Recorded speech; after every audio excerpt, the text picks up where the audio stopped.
सुप्रभात विद्यार्थियों। आदर्श विद्या मंदिर की कक्षा द्वादशी की अनिवार्य हिंदी की कक्षा में एक बार पुनः हम एक दूसरे से रूबरू हो रहे हैं। गत वीडियो के अंतर्गत अपनों ने पद्य वाक्य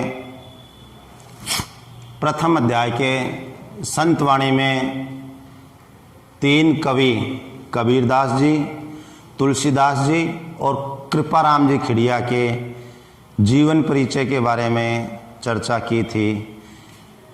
कवियों के जीवन परिचय से संबंधित आपके 4 अंक का एक प्रश्न आता है। आज हम सप्रसंग व्याख्या कबीरदास जी के 4 दोहों की पढ़ने जा रहे हैं।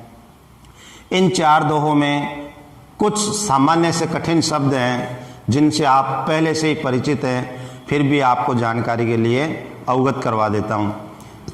निश्चय, निश्चय, वार्ता, महत्व, औगुण, अवगुण, क्षीर, दूध, गुण से तात्पर्य यहाँ पर भया, हो गया, नीर, जल यानी अवगुण बुराइयों के लिए, जीव, आत्मा, भावे, अच्छा लगना, हिय, हृदय, पीव, ईश्वर। ये कुछ इसके काठिन्य निवारण अर्थात शब्दार्थ थे। अब आप आइए प्रथम दोहे पर।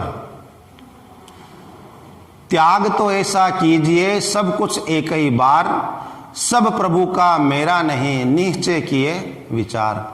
प्रसंग लिखेंगे विद्यार्थियों, तब हम उसके अंदर ये लिखेंगे। प्रस्तुत पद्यांश हमारी पाठ्य पुस्तक में संकलित संतवाणी नामक शीर्षक से अवतरित है, जिसके रचयिता कबीरदास हैं। यहाँ पर इस संसार की मोह माया के त्याग के बारे में बताते हुए वो कहते हैं, क्या कहते हैं? त्याग तो ऐसा कीजिए सब कुछ एक ही बार। हे मनुष्य, एक बार में ही आप निश्चय करके मोह माया का त्याग कर दीजिए और इस संसार में जो कुछ भी है वह सर्वशक्तिमान परमपिता परमेश्वर का ही है, अर्थात मेरा कुछ भी नहीं है। यह एक बार में ही निश्चय करके विचार करके मोह माया का त्याग कर दीजिए। आपका जीवन श्रेष्ठ, सुखद और उज्जवल बन जाएगा, अर्थात आप मोक्ष मार्ग की ओर अग्रसर हो जाएंगे। दूसरा दोहा विद्यार्थियों, सुनिए गुण की वार्ता औगुण लीजिए नाही, हंस क्षीर को गहत है नीर सो त्यागे जाही। दूसरे दोहे में विद्यार्थियों कबीरदास जी गुण की महत्ता और अवगुण का दुष्प्रभाव बताते हुए कहते हैं। क्या कहते हैं? गुण की महत्व को आप सुन करके ठीक प्रकार से समझ करके और आपको गुणों को ही ग्रहण करना चाहिए। अवगुण लीजिए नाही, अवगुण यानी बुरी बातें, बुराइयां, उनको हमें कभी भी किसी भी सूरत में चाहे प्राण त्यागने पड़े परंतु बुराइयों को ग्रहण नहीं करना चाहिए। किस प्रकार से? हंस क्षीर को गहत है नीर सो त्यागे जाही।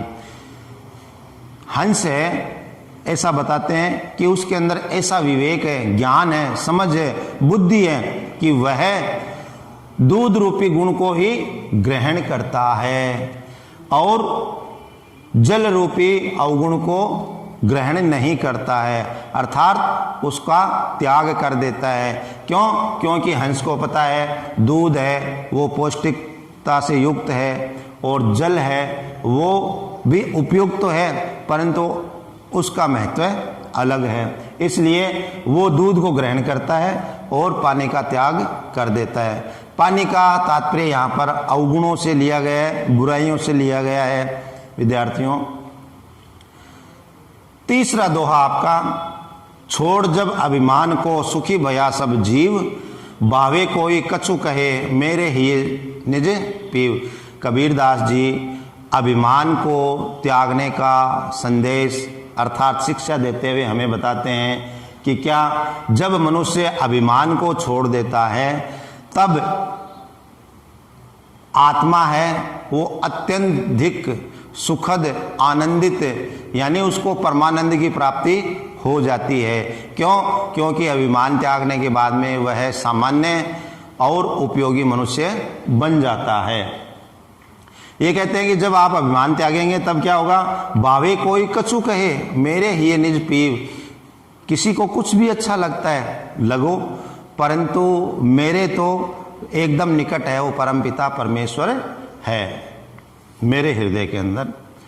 अगला है आपका अंतिम, जाति ने पूछो साधु की, पूछ लीजिए ज्ञान, मोल करो तलवार का, पड़ा रहन दो म्यान। कबीरदास जी वस्तु की उपयोगिता के बारे में बात गुणों की आ रही है, वो उसको समझाते हुए कहते हैं, क्या कहते हैं? जाति ने पूछो साधु की, यदि आपको कोई श्रेष्ठ साधु मिलता है, वह किस जाति का है, किस वर्ण का है, किस समाज का है, उसे मत पूछिए आप। क्यों?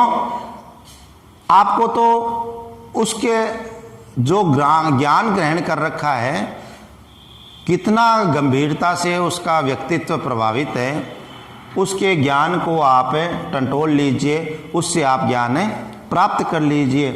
कैसे? मोल करो तलवार का, पड़ा रहन दो म्यान।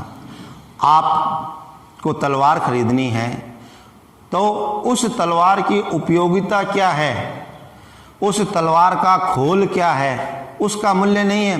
क्यों? आप युद्ध के मैदान के अंदर हैं और सोने की म्यान बनी हुई है, परंतु तलवार के धार नहीं है, वह पैनी नहीं है, तो आप शत्रु का संहार कैसे कर सकते हैं? बिल्कुल नहीं कर सकते। तो क्या हुआ? वो सोने की जो म्यान है तलवार की, वो आपकी रक्षा कर पाएगी? नहीं कर पाएगी। रक्षा कौन कर पाएगी? तलवार की धार है, वह आपकी रक्षा कर पाएगी। अर्थात जो उपयोगिता है उसका मूल्यांकन करना चाहिए, जो अनुपयोगी है उसकी तरफ हमें ध्यान नहीं देना चाहिए। क्यों? क्योंकि रण क्षेत्र के अंदर म्यान काम नहीं आएगी, तलवार की पैनी धार है वही काम आएगी। इसलिए कबीरदास जी ने हमें ये समझाया है कि यदि आपको कोई साधु मिलता है उससे ज्ञान ग्रहण कीजिए, जाति की उससे चर्चा मत कीजिए, अन्यथा वह क्रोधित हो सकता है। और हमें अपने अंदर जो उपयोगी ज्ञान है, जिससे हम अपना जीवन सुखद, संपन्न, उज्जवल, मोक्ष मार्ग की ओर बनाने वाले हैं, उस ज्ञान की प्राप्ति हमें नहीं हो सकती। आज के इन चारों दोहों के लिए गृह कार्य विद्यार्थियों, आपका कबीर के चारों दोहों की सह प्रसंग व्याख्या कीजिए।